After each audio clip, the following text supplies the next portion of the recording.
Hello and welcome. Today we're going to be doing an overview of ethnomethodology, presented by Leah Grubb and Tracy Ginn. Ethnography. Wait, ethnomethodology? Which is it? The two seem alike, well they sound alike at least. Perhaps one would even believe that the two fields of study have a friendship, or at least a cordial relationship between them. That is what they have in common, besides the ethno prefix. Both perspectives are informed by the interpretive tradition concerned with the life world, respect the point of view of the social actor, hence ethno, and typically issue quantitative and theoretical approaches. Yet the two have not always gotten along. In fact, most ethnographers have ignored ethnomethodology, and in turn, ethnomethodologists have often rebuffed invitations to family reunions with kindred perspectives. Garfinkel reiterated the width of the schism by referring to ethnomethodology as a radically incommensurable respecification of sociology's topics and methods. Recently, though, the lines between the two have blurred significantly. The ethnomethodologists fault ethnographers for being too involved in and too removed from the social world it purports to study, as well as for ignoring the issues of trying to represent both worlds. In addition, they fault them for ignoring the problematics of its own efforts to represent such worlds.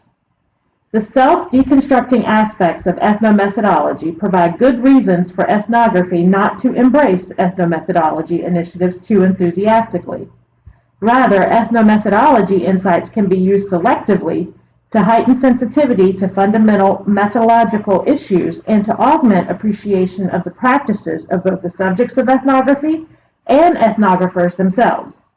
It's safe to say that both ethnography and ethnomethodology are types of fieldwork and qualitative analysis.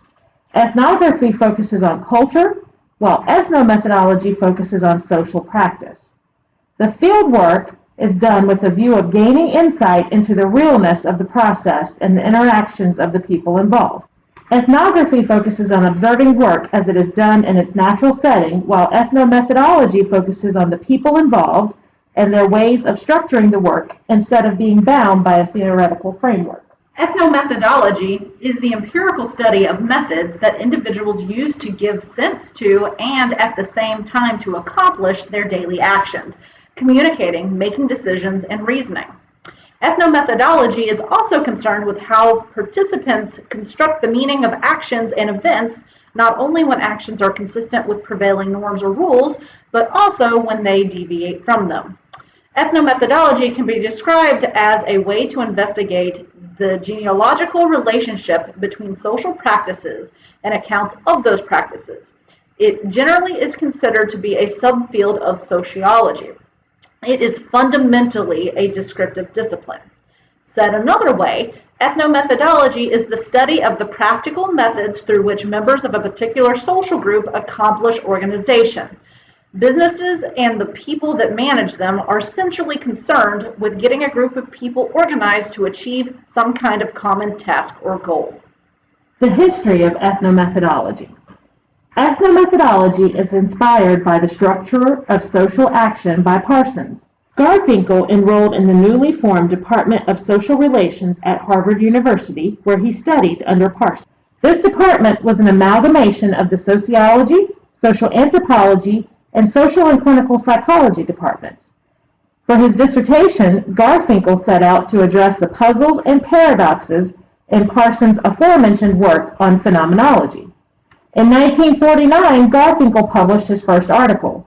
This article on inter- and intraracial crime is introduced to us the idea that people see, describe, and jointly develop a definition of the situation at hand.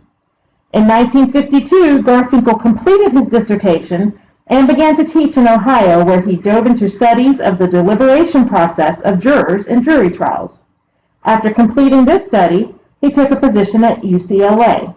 It was here that he encountered a transsexual student that became the subject of one of his studies. Garfinkel argued that the structural conditions of moral indignation and shame, and hence the conditions of status degradation, are universal to all societies. The constructivism that he introduced became a key tenet of ethnomethodology. Fast forward to 1963, and Aaron Cicerel completed studies with Kistus on educational decision makers, followed by a study on method and measurement in sociology in 1964. This led to Cicerel leading informal seminars with Garfinkel, as well as the establishment of the ethnomethodology network fiefdom between Berkeley and Los Angeles. Prior to ethnomethodology, sociology was dominated by the structural functionalism of Parsons and Robert Merton.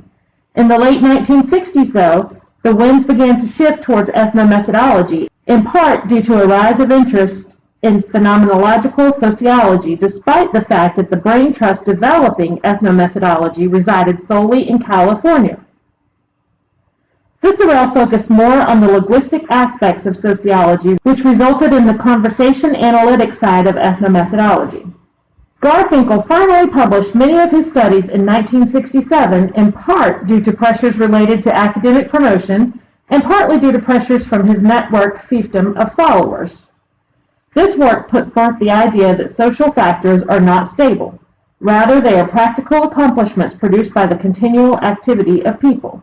Beginning in the 1970s, ethnomethodology branched off into two camps. One focused on conversation analysis, and the other focused on more traditional avenues of sociology, including education, organizations, administration, justice, and science. It was during this time as well that ethnomethodology began to take off in Europe. Usage. Ethnomethodology should be used when a researcher is looking to understand what happens when people interact in natural settings. It is an attempt to classify the actions people take when they are in groups. People are generally not wholly conscious of what norms they use, so ethnomethodology is designed to uncover these norms and behaviors. The goal of this qualitative method is to document the methods and practices through which society's members make sense of their worlds. Basic steps.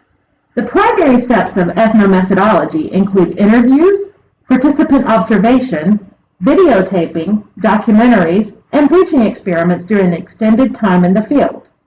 For example, the researcher could conduct their fieldwork by immersing themselves in the organization of interest for 6 months to a year.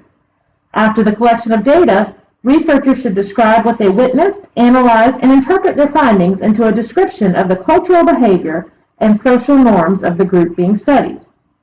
For those that do not know, breaching experiments are when the researchers behave or show videos of people behaving in a manner that violates commonly accepted social rules and norms. Empirical examples.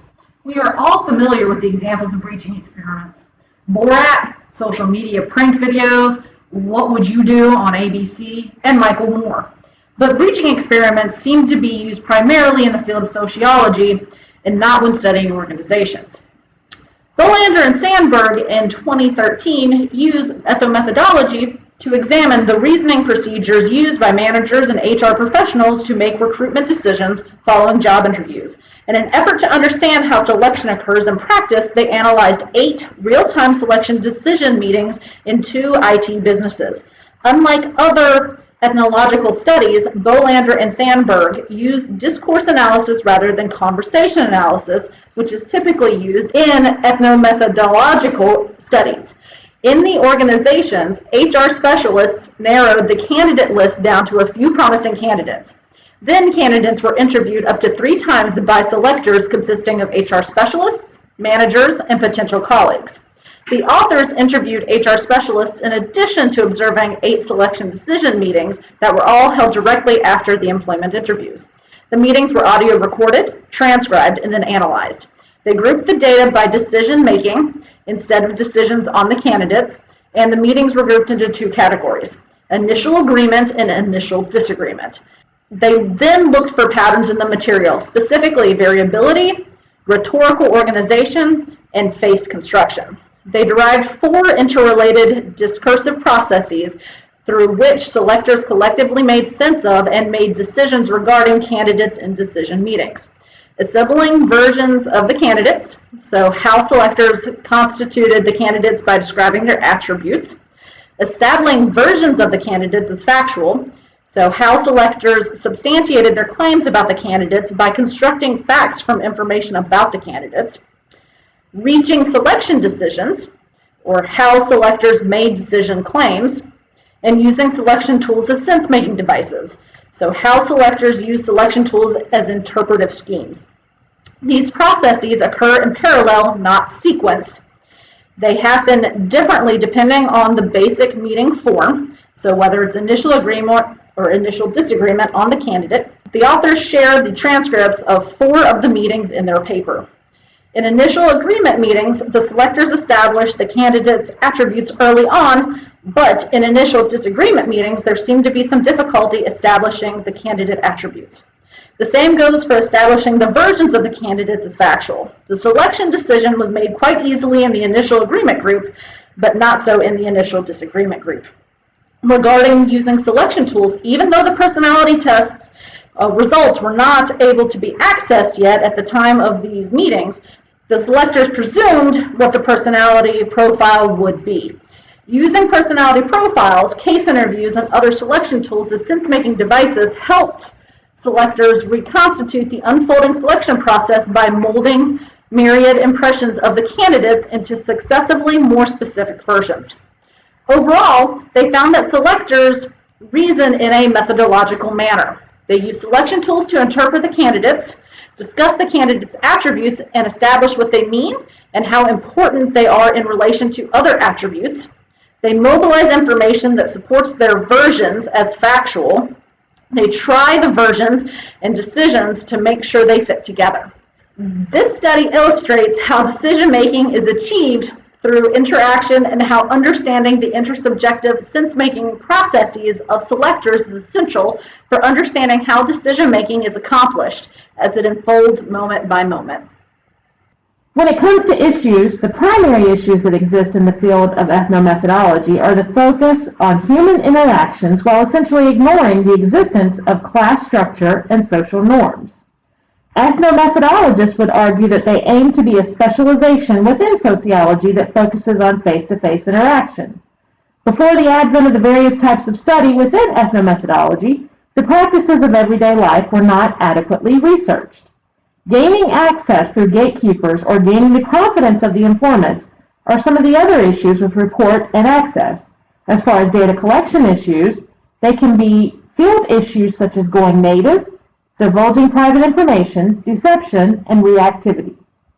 Thank you for listening to our overview of ethnomethodology. Please let us know if you have any questions on our presentation.